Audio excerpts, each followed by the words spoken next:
At the beginning of this year, which finds France at its lowest, its life subjected to the greatest trials, its future almost unimaginable, I thought it appropriate to express here my hopes we all, absent and present members of this academy, have for the coming times to be less bitter, less sinister, less dreadful than those we have experienced in the 1940s and are still living through. And now, in the first days of this new year, the Academy has been, in a way, struck over the head. Monsieur Bergson died last Saturday, January 4th, at the age of 81, succumbing, it seems, without suffering, to a pulmonary congestion. The body of this illustrious man was transported on Monday from his residence to the cemetery of Garches, under necessarily the simplest and most moving conditions. No funeral, no speeches, but doubtless those present were all the more collected, aware, and sentimental of the extraordinary loss. It was about 30 people gathered in a living room around the coffin. The French state was represented by Mr. Ambassador Birignon and the Minister of Public Inspections by Mr. Lavelle. I expressed to Mrs. Bergson the condolences of the Academy, and she asked me to pass her thanks on to you on her behalf. Immediately after, the coffin was taken away, and on the threshold of the house, we gave our last salutes to the greatest philosopher of our time. He was the pride of our society, whether or not his metaphysics had seduced us, whether we had followed him or not in the profound research to which he had devoted his entire life, and in the truly creative evolution of his thought, always bolder and freer. We had in him the most authentic exemplar of the highest intellectual virtues. A kind of moral authority in matters of the spirit was attached to his name, which was universal. France knew how to call upon his name and his authority in circumstances which I am sure you remember. He had a multitude of disciples with a fervor and almost devotion that no one after him in the world of ideas can now flatter themselves to excite. I will not enter into his philosophy. Now is not the time to proceed in an examination that demands to be deepened and can only be done in the light of clear days and in the fullness of the exercise of thought.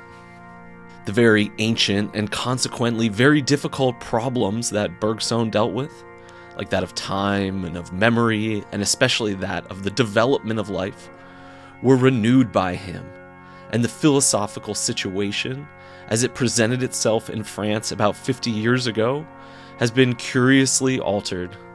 At that time, the critical power of Kant, armed with a formidable apparatus for controlling knowledge, and a very skillfully organized abstract terminology, dominated in teaching and even imposed itself on politics to the extent that politics can have some contact with philosophy.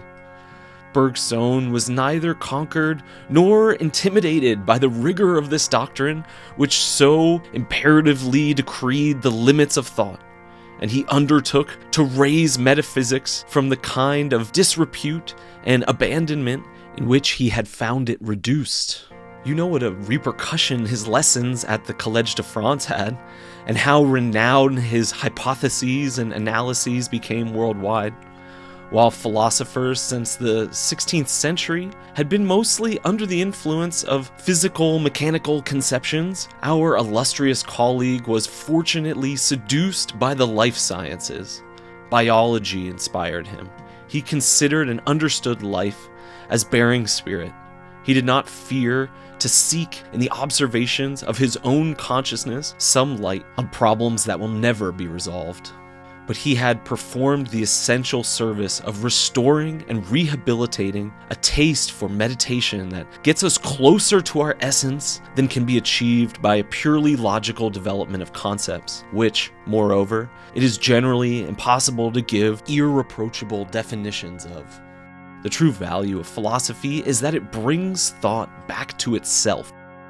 This effort requires from those who want to describe it and communicate what happens to them of their inner life a particular application and even the invention of a way of expressing themselves suitably for this purpose, because language expires immediately at its source.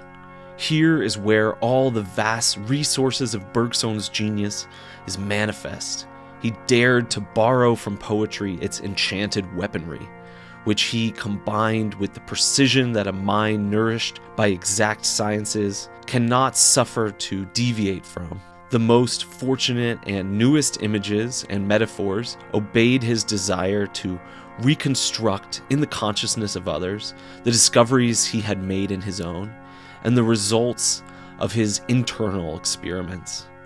He gave birth to a style which, while philosophical, escaped becoming pedantic, a fact that confounds and even scandalized some, while many others rejoiced at the recognition of a flexibility and gracious richness of his language, freedoms and nuances wholly French, but which the previous generation had been convinced that all serious speculation must very carefully guard itself against.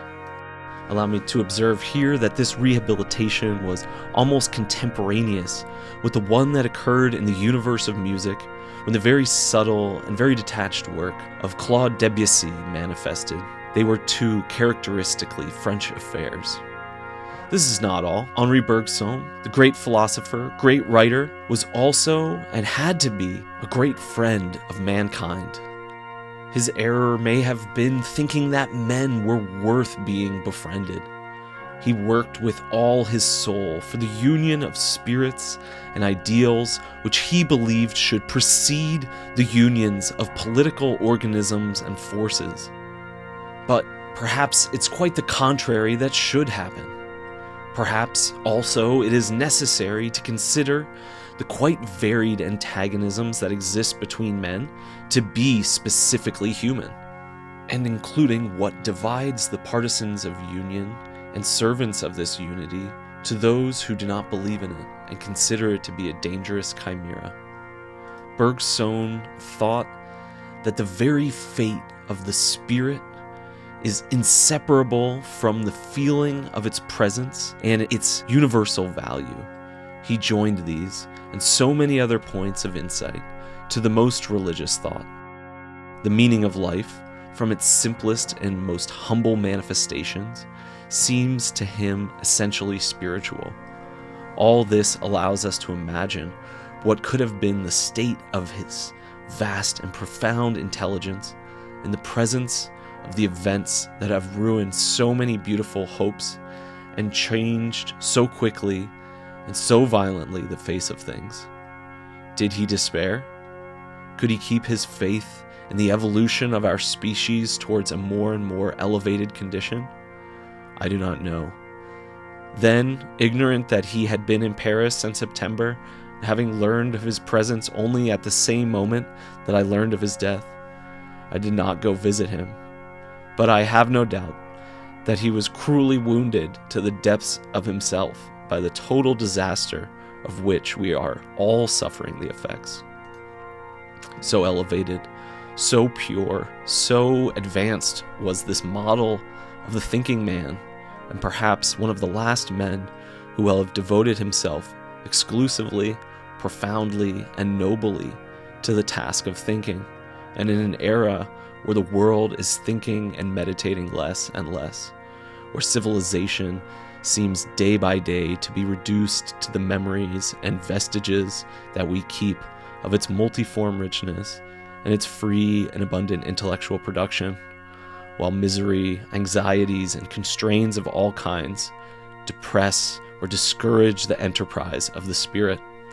Bergson seems already to belong to a bygone age, and his name, the last great name in the history of European intelligence.